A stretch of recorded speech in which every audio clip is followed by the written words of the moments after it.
things that actually define humanity is the way everything is presented in real time.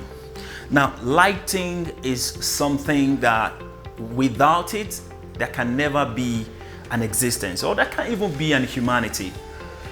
In the beginning, there was a word, and the word was without form. And there was a darkness hovering, and God says, let there be light, and there was a light. So light is so powerful, from natural light to practical light. Without it, you cannot see my face. But how does it determine the reality of the existence of humanity? Of course, you could see the light reflecting on my face. My glasses is catching the light. And I'm gonna walk up to the window right now and open the window. Now, the natural light coming from outside is volumetric light coming from outside and bouncing on the environment. There's something called occlusion, and that is the level at which the objects and the people reflect the light that is coming. Now, if you look at this cup right now, you could see that there are some shining light, in which the cup is reflecting, and if you check other objects, they are reflecting light. That is the power of the object, tracing the light that is coming from outside. I'm going to walk up to this place and put on this light now, and boom, here we go. If you look at this table right now, it has the reflective power to take the energy from the light that is coming from the ceiling. This is a practical light, and then the light that is coming from outside. Now, you must have heard about ray tracing. In the computerization power, how does it affect the power of computer? All these computers that we have here, ray tracing, how does it affect it? This is one of the things that we'll be talking about on Money and Technology today. My name is Ajara Ahmed Tijani, and I will be hopping into the studio right now because my guest is waiting. Oh, he's not actually a guest. He's a regular analyst on the program. Hamze is waiting for me in the studio. Let's go.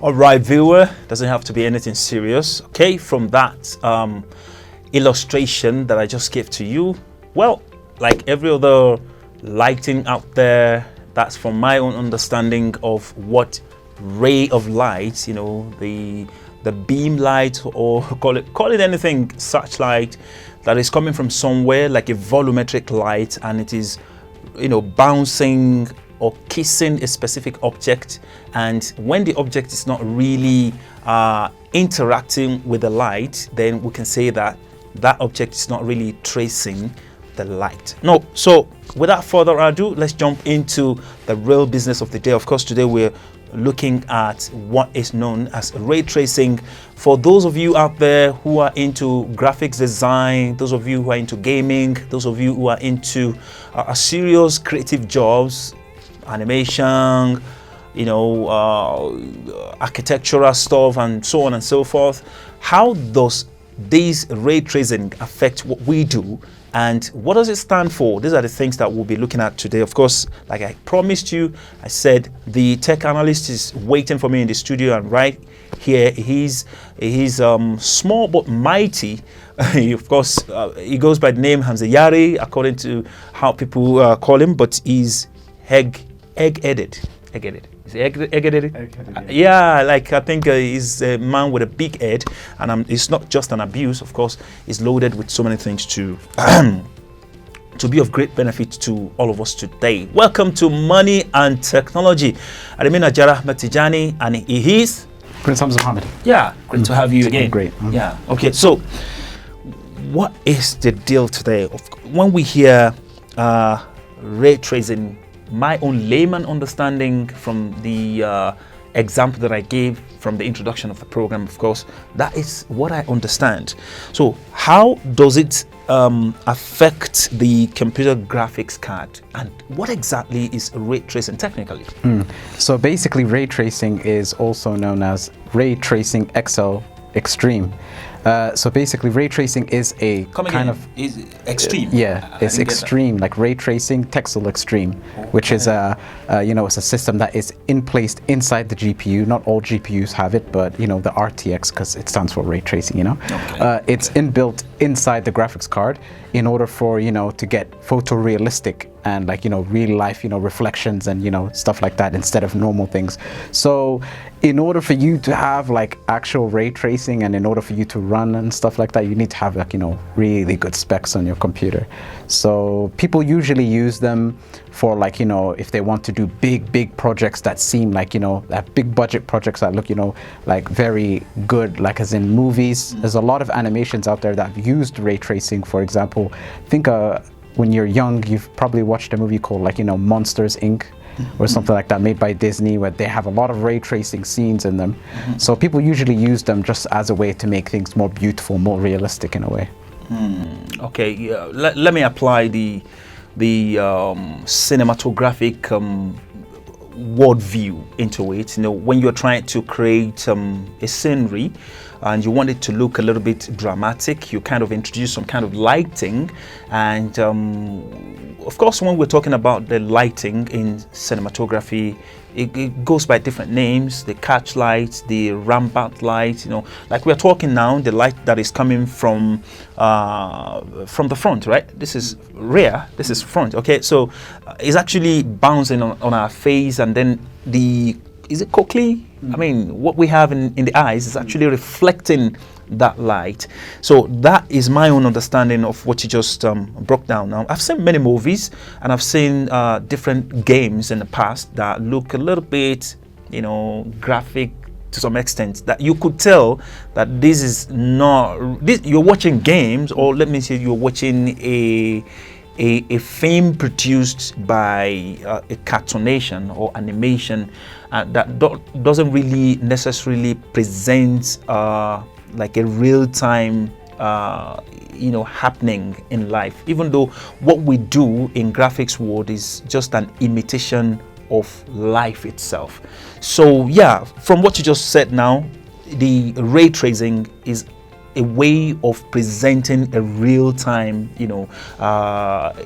reflection of what's going on in the real world. Okay, so I'll move to other questions, because we've got many things to really talk about when we're discussing ray tracing. When we say ray tracing or RTX, just like you've explained, RTX is ray tracing extreme. Texel Extreme. Oh, really? Ray tracing Texel Extreme. Oh, I don't know where the other T comes from, but yeah, ray tracing Texel Extreme. Okay, so what brands of graphics company out there are taking the lead, and why does it matter? We know Ryzen, Intel, Nvidia. There are tons of notable graphics giants or graphics companies out there. Which of them is actually taking the lead in this technology, and why does it matter? I'd say even though the two leading giants of graphics card, which is Nvidia and AMD, should both be able to do it, but I honestly feel like Nvidia is the go-to for graphics cards, and if you want good specs and stuff, they're the top ranked for the first ever real-time ray tracing graphics card. So I feel like Nvidia is the first one, and people should use them because there are advantages to it and there are disadvantages to it. Most people, yeah. So let's say, for example, when you're playing games, it's an option. Let's say some games they say we have ray tracing enabled if you want. So you just at a click of a button you go to the settings and you turn ray tracing on, and the whole game would look completely different, much better. But it's like an option for now, But the main priority of it is people use it for animation movies and stuff to make it seem so realistic. Have you ever seen a picture of ray tracing? If you've seen a scenery with ray tracing enabled, at first, like the moment the human eyes look at it, it does not look like an animation or anything. It just looks like a photorealistic, like someone stood there and took a beautiful photo. So people want to get that because, you know, animation and gaming have been, you know, moving, you know, as the years went by, and they're trying to make it look as realistic as possible.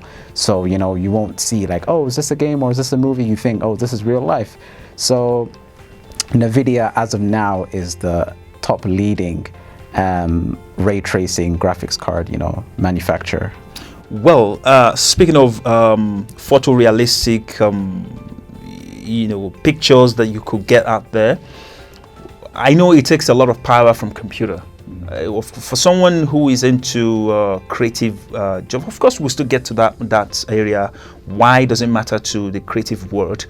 But I know that even when you are doing a little thing, for those, especially for those people that are into animation out there, to start with, of course, we've got many softwares for that kind of creative works out there, like Blender, Maya, Cinema 4D, Element 3D. You can go on and on. Unity, Reallusion, and so on and so forth. The moment you launch this software, they begin to take some kind of, they begin to drain, you know, the brains of the computer. Even as small as Blender, you know, Blender is a free open source software out there that is, I don't know how they encode it in such a way that it's so mighty and powerful, but then it looks so small. But when you launch it and you begin to do something so serious, the computer will begin to spin. You could hear the fan of the computer running. Now, for you to now dive into creating a photorealistic, when we're talking about photorealistic, it's never a joke. It's never a joke. That means that every other little detail of pixels, the way we're moving in terms of frame per second, in terms of frame per second, pixels, and every little detail of the light that comes from different sources would be put to bear while you're creating what you're creating. Man, it's wild and so crazy. I'm afraid that computer might just catch fire, or you know, might just run down.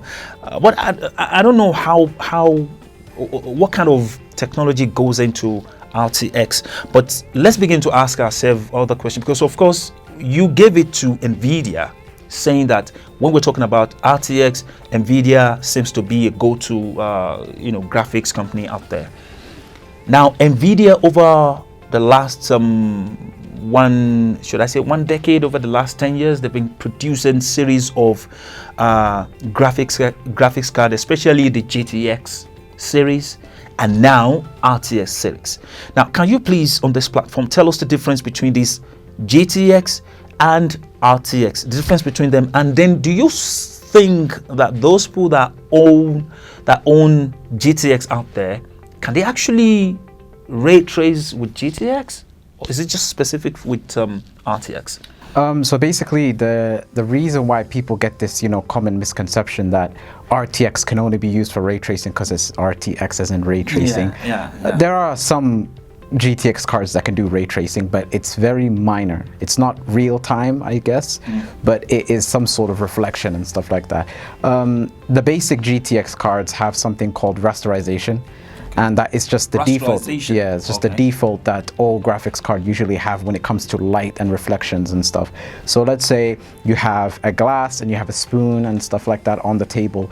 Rasterization is they take that 3D image and then they will take the pixels from it and then they'll put in as a vector. They'll make it as a vector, but the vector is called, rasterized, a rasterized image. So that rasterized image will be then, instead of 2D, will be placed into a 3D.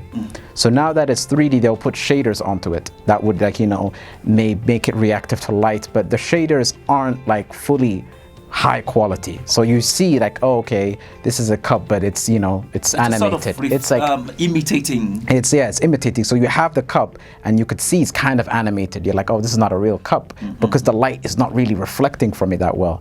As like if I take a real spoon right now and put it on the table, of course spoon reflects light. You can even see yourself in the spoon. But a rasterized image of the spoon it's just silver. There's no reflection, there's no nothing. It looks dry. Yeah, it looks very dry. So when RTX comes involved, it is real time. So it is simple as a light source. So if you're familiar with Blender, I remember one time you were showing me something in Blender. There is something that hovers up there that acts like a light source. Yeah. It's actually light. So think of it as a light source over here. The images are here, and wherever the person is looking or wherever the camera is focused on, that's called the view lens, the view lens. So it will calculate the view lens from the distance to the object, and then it would calculate the light source, the distance from the light source to the object. Oh my God. So once it sees where the point of view you're looking at, and they will calculate the light source, the difference, the distance between the light source, then it would project the real-time image of the shadow and the reflection according to the perspective of where you're looking. So that's the reason why it kind of heats up your computer, because it's doing this stuff in real time. If you grab the light, it is making the shadow this way. You move the light here, it makes the shadow this way. So it's like in real time, it's doing these type of things. So yeah. Of course, we could dig it even deeper. When you are playing around in this 3D softwares, either you're using them to create a photorealistic, what do we call it now, architectural images out there in real 3D space, three-dimensional space. Of course, I'll give it to the Lumium. There's this, of course we have AutoCAD there. We can go on and on, but Lumium has this power, which is crazy, to really create something that we call ambient occlusion. Ambient occlusion simply explains what you're trying to explain now in a technical form, by way of allowing the object that you're creating to really communicate, from the perspective of the camera, and then the distance between the viewpoint and the kind of light, those light that you created around that place. That's what we call, I don't know, ambient. I don't know. Have you heard of ambient occlusion, right? So that's what I seem to understand from all these softwares, Maya, Unity. You can go on and on, but there's something that is still surprising to me these days. You remember there was a specific time, that a specific episode that we talked about overclocking. Now, do you think that this technology called RTX have the capacity, the ability to really overclocking in terms of getting the best from your computer? Yeah, that's a good analysis on that, because the RTX and the ray tracing is built inside the graphics card, and most graphics cards out there, you can overclock them to make them more faster in a way. So once you do overclock them, I feel like if your computer is a low-end type of computer, but you have a high-end graphics card, then what you're doing is basically graphics based, but it needs more power from processors and stuff like that. So if you just have a good normal type of computer and your graphics card and you just kind of overclock it, I feel like it would, bring less hassle to your computer, and it would, at least operate normally under pressure between the ray tracing and stuff. So overclocking is a good thing to do when you're trying to, work on heavy projects or heavy gameplay and stuff. The good news there is I get to hear that some gaming softwares, 3D softwares out there are getting support and some sort of collaboration from these graphics companies out there like Intel, Nvidia, AMD, and so on, and we can mention collaborating with all these 3D softwares, that even if you don't have a very powerful computers like maybe Core i9 and just like all those ones that you explained in the previous episode, that you could connect with some sort of cloud graphics. Can you please share your experience with that?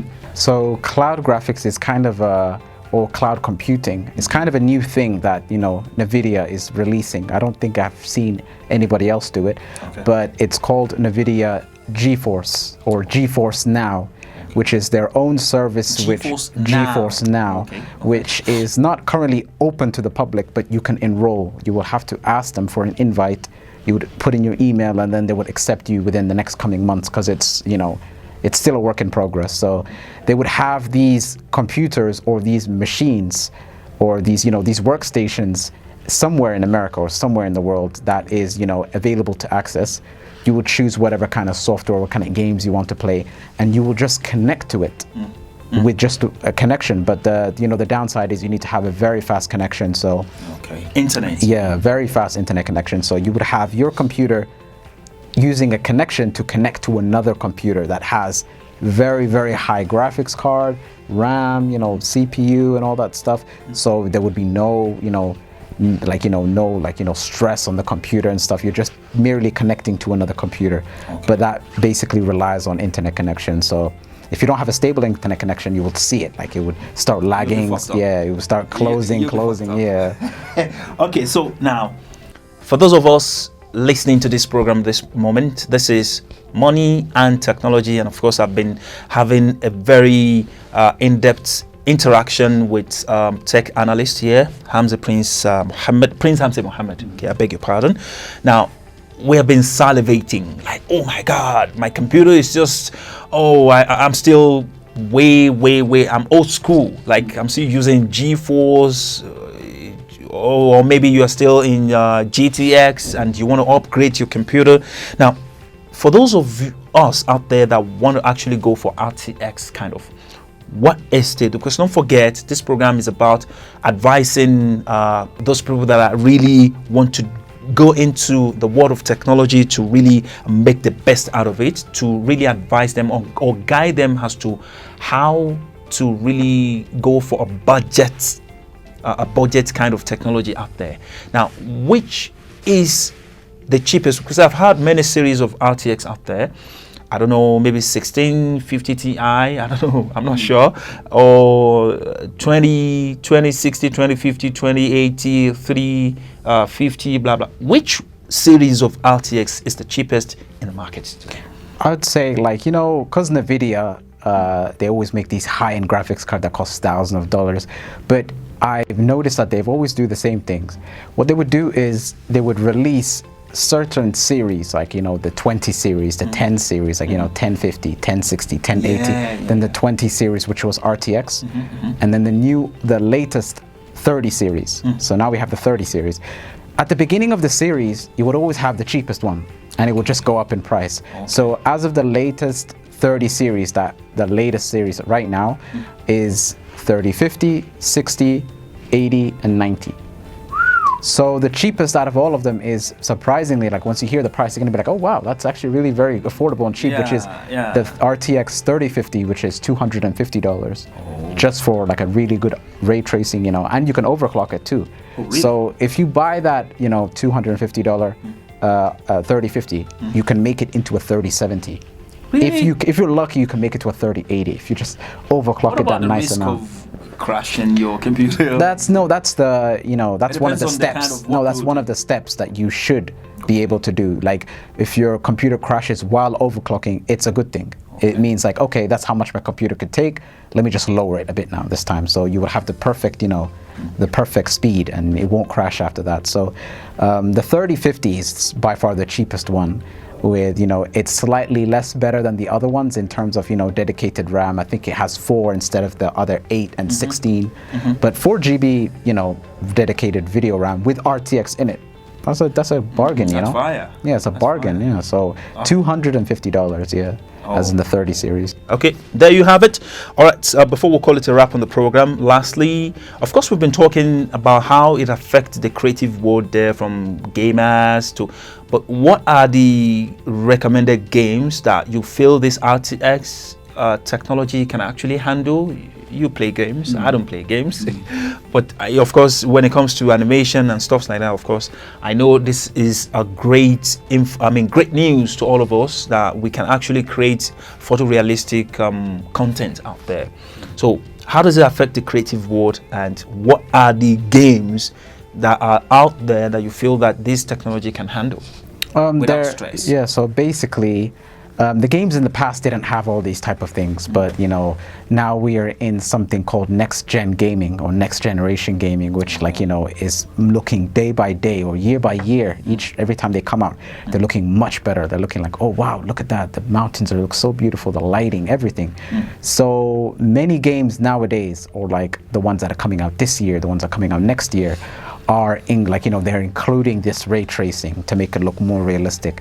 And in the creative world, it is more of it's a win-win. I would say, if you have the time, or if you're like a big budget company, or a person that's willing to make good animation to make it as beautiful as they want, to add ray tracing on it, it comes with its ups and it comes with its downs. If you're really dedicated, then it's something for you, because it actually pays off. Like something simple will look so beautiful, and people will be saying like, wow. Of course, it sells your product. But your project. It takes a lot. It takes a lot. Like imagine having to render it. There's a saying that the movie that I just mentioned earlier about Monsters Inc. They had many scenes of ray tracing. And the scenes that they had ray tracing, each frame. And I'm talking about a single frame. A single frame, and it could be. And it took them 29 hours to render one frame. Oh my god! And they had to do many of those frames. Oh my god! So that movie took very long to make, but if you're doing big budget, full scale, ray tracing and stuff like that, with many light sources and stuff like that, it does pay off. It looks very beautiful. But yeah, it does take time, because maybe in the future computers will get much more powerful, so you could render it just like that. But yeah, as of now, we are currently evolving in the technological world, so ray tracing is the way to go. Yeah, that's the word from the tech analyst himself, Prince Hamza Mohammed. It is the way to go. Of course, this program is about telling us the latest technology that is coming out of the hood. Actually, yes, technology is advancing, humanity is progressing. There you have it, to the creative world out there. Those people that are you feel really want to get the best out of what you're doing, your graphics project, or if you're a game player, there you have it. RTX is out, and it keeps improving day in, day out, and be rest assured that you can create photorealistic content out there, and you could even enjoy what you're watching in terms of movies, in terms of playing games, and yeah, the benefits of the technology is limitless, is numberless. You cannot even overemphasize it. That's how far we can go on today's episode of Money and Technology. Thank you for being there from the beginning of the program. I really must, on your behalf, appreciate Prince Hamza Mohammed for always coming up with a bang on the program, dissecting each technology that is really popping in the market. Thank you so very much for obliging today. Another time we might bring you again, or it's going to be a solo. I don't know. So this is where we draw the curtain on the program. Ademina Jarrah Ahmed Tijani and my co-presenter Prince Hamza Mohammed. Yeah, enjoy digital life. Bye. One second. So I was here, and I'm saying the light source. Alhamdulillah, my hand didn't go out of frame. I was scared that my hand was gonna go. No. Anytime that we have like that, I'm gonna cover it with you understand what I'm saying? Like, I was like, when I did it, I was like, wait, I'm sitting on the edge. So did my hand go? I'm glad I didn't go here. I went here. Okay. I did this. Oh, this.